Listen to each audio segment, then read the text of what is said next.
Control کرے گا؟ دیکھیے point یہ ہے کہ ابھی میٹنگ میں بڑی ڈیٹیل میں اس پہ بات ہوئی. جو اکانومی میں سلسلے ہیں ہمارے فلڈ کی وجہ سے ضرور ایک انسرٹنٹی سی آ گئی ہے کیونکہ ڈیمیجز ہوئی، لیکن آج یہ بھی بات ہوئی ہے بالکل کلیئرلی کہ الحمدللہ ہمارے پاس ایک روڈ میپ ہے جس کی وجہ کے اور انفلوز ہماری ایکسپیکٹڈ ہیں.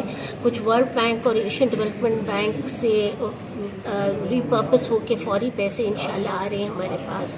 پھر کچھ ایشین انفراسٹرکچر انویسٹمنٹ بینک کی طرف سے پیسے ہمارے پاس آ رہے ہیں.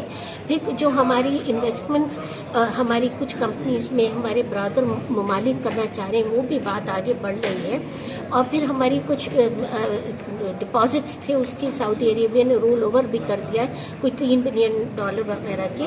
تو پوائنٹ یہ کہ انفلوز آ رہے ہیں اور یہ جو بات ہے یہ انفلوز کی وجہ سے جو چیزیں ہیں وہ کنٹرول میں آ جائیں گی. یہ فلڈ کی وجہ سے انسرٹنٹی تھی، اب بات انشاءاللہ گرپ میں آ جائے گی. یہ بات بالکل کلیئرلی آج ہوئی ہے، ایک روڈ میپ سامنے لایا گیا ہے، ڈسکشن ہوا ہے اس پہ اور ہم سمجھ رہے ہیں کہ چیزیں انشاءاللہ گرپ میں آ جائیں گی اور یہ ایسی کوئی اتنی پوری دنیا کہہ رہی ہے. آج یہ جو بل ہے، بل جو آپ لے کے